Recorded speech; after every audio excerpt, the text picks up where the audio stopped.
Yes, all right. Oli ku Yugi Update CV kusinzo bango tuuliriza.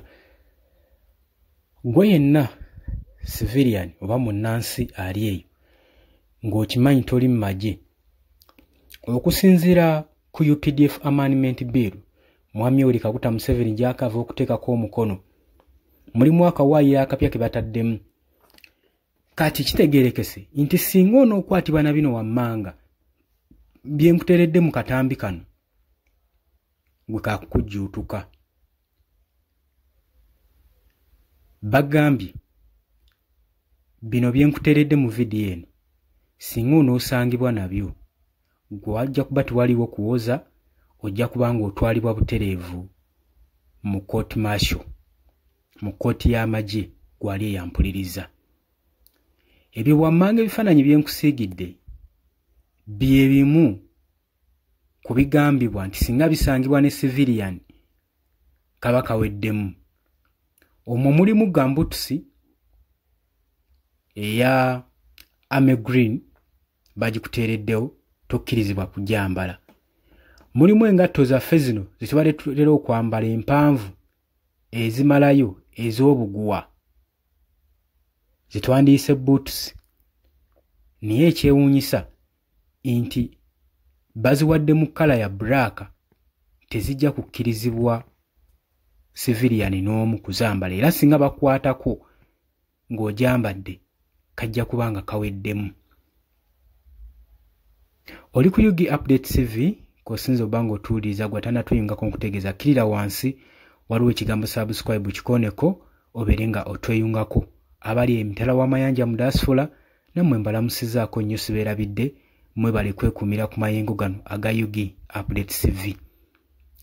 Jjukira etteeka lino lyasoose kuyisibwa mu Parliament mu bwangu nnyo, era tujjukira bulungi nnyo ng'oludda oluvuganya gavumenti lugenda mu maaso n'okuba nga lulekulira Parliament olunaku lwe baali bayisa bbiiru eno nga bagamba bo tebagenda kubeera bamu, kubagenda okuba nga bateeka bannayuganda mu kanyigo oba mu kattu.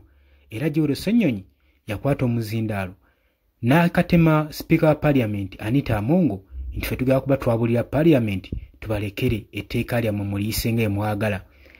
Kubanga opposition bo baali bagamba etteeka lino lyali lireeteddwa ku speed ate nga liyisibwa ku speed nga n'amaanyi ge liteereddwamu kiraga emabega kyo waliwo ekigendererwa.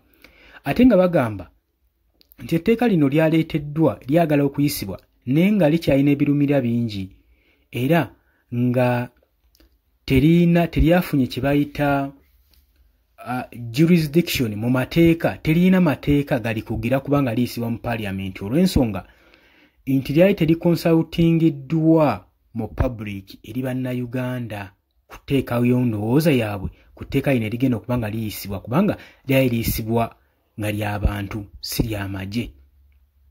Wabula n'oluvannyuma lyayisibwa ne lirindirira obulindirizi Yoweri Kaguta Museveni omukulembeze aliteekeko omukono litandike okubeera active. Kati olwaleero Mwami Yoweri Kaguta Museveni alitaddeko omukono, kitegeeza ki? Nti buli yonna yenna gy'ali nga yambadde ekyambalo ekifaanaganako ku ebyo bye bamentioninze n'ebyo bye bamenye ne bye nkusigidde wano ng'oli kaakujjuutuka mukwano gwange ali eyampuliriza. Kaakati etteeka lino liruddewo okuba nga liteekebwako omukono lwaki? Nti amawanga ag'ebweru ssaako ne ba foreign leaders baali batadde ku Mwami Yoweri Kaguta Museveni akazito ku tteeka lino obutalissaako omukono. Naye era woolitunulamu lirina ebyakyusiddwamu. Baataddemu akawaayiro, baataddemu article 117A nga kanono kagezaako okuba nga kaprotectinga UPDF oba military okubeera nga bokaboka bwe bafuna omwaganye bali authorized okukozesa ebyambalo bye batadde awo wammanga. Era nga bagamba kino bakikoze protectinga ekitiibwa ssaako n'empisa mu ggye erya military. Weyabadde ayisa etteeka lino bingi ebyateereddwamu omuli Special Forces Agency ezayongereddwa wansi wa Uganda People's Defence Force. Nja kuba nga mbikuleetera gye bujjako mu maaso awo obitegere bulungi nnyo.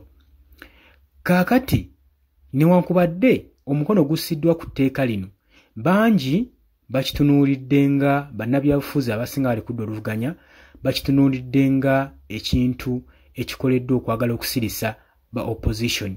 olw'ensonga nti etteeka lireeteddwa mangu nnyo ate lireeteddwa nga kalulu ka 2026 general elections eyengedde era bangi beebuuza lwaki. Etteeka lyongeddwamu obuwaayiro kye kisinze okweraliikiriza ba leader of opposition obulala ate ng'olwedde lyali limaze okuteekwako obuwaayiro okuva mu mwaka gwa 2019 bali bamaze okuba nga bataddeko restriction ku kibiina kino ekya National Unity Platform okwambala red berets. Kakati bo bagamba nti lino etteeka erisayiningiddwa erya UPDF lize n'ekigendererwa ekyokusirisa oludda oluvuganya gavumenti basobole okuba nga tebeexpressinga ensonga zaabwe zibaluma nga bo bannayuganda. Ebitongole ebya human rights activists bivuddeyo nabyo okwogera ku nsonga eno nga bigamba kano akabonero akateereddwawo n'etteeka lino kabi nnyo kubanga kagenda kubanga kateekawo okugira okuwa bannabyabufuzi omwaganya okwogera ku nsonga eziruma bannayuganda kubanga bajja kubanga batya okutwalibwa mu military court. Jjukira nti nno High Court, Supreme Court yali yayisa dda etteeka erikugira etteeka lino okuyisibwa nga military nga High Court egamba nti nno abatuula mu kakiiko akalamula mu military court tebalina bumanyirivu tebalina ttonde wadde ery'obumalirivu okusobola okulaba nga bawozeseza ba civilian era nga bagamba nti ng'oggyeko ekyo kino kyongera okukyoboola ssemateeka w'eggwanga Uganda so n'okuttatana saako n'okuyisaamu High Court amaaso. So lino etteeka ne liwunzika nga ligaaniddwa naye mu kwongera okunyoomoola ebiragiro nga Mwami Museveni waatera okukwata mu constitution era bw'ati bwe yakikoze mu ngeri y'emu n'ayisa etteeka lino era yamaze nadde oliteekako omukono. Wabula yo High Court yali egamba bwekibanga ensonga kyetaagisa nti nno military civilian courts tezirina bumalirivu beetaaga ba expertise okukozesa emisango egy'amagye military bye basanze nga beenyigidde mu bikolwa ebikwataganako military court laws basobole okuba nga batraininga abajjaaji abanasobola okukwasaganya military cases mu civilian courts.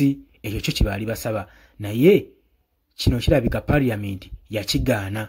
Naye tujjukira bulungi ng'etteeka lino liyisibwa ababaka bangi kigambibwa baafuna omusimbi ogutaka wa bukadde 1,000 buli omu ng'etteeka lino terinagenda mu parliament kuyisibwa. Gwe mukwano gwange ali yampuliriza kitegeeza ki etteeka lino lyasindiikiriddwa busindikirwa lisobole okuba nga liyisibwa naddala mu bino ebiseera nga 2026 general elections eyengedde. Oli ku UG Update TV bw'otannatweyungako kirira wansi waliwo ekigambo subscribe kikooneko ojja kuba ng'osula bulungi nnyo otwegatako gwe mukwano gwange ali yampuliriza abali mu daasula nyongere okubalamusaako nkimanyi nammwe temutudde mukola kyamaanyi nnyo okwekuumira ku mayengo gano wabula gwagala okujja mu comment section nkwaniriza jangu oteekeyo endowooza yo okusinziira ku bintu nga bw'obiraba. Ebifaananyi bye nkusiigidde bye bimu ku bikugirwa ku byataddeko restriction singa onookwatibwa nabyo gwe ojja kuba tebakubandabanza bakutwalirawo mu martial court y'amagye. Mbaagala nnyo mweraba.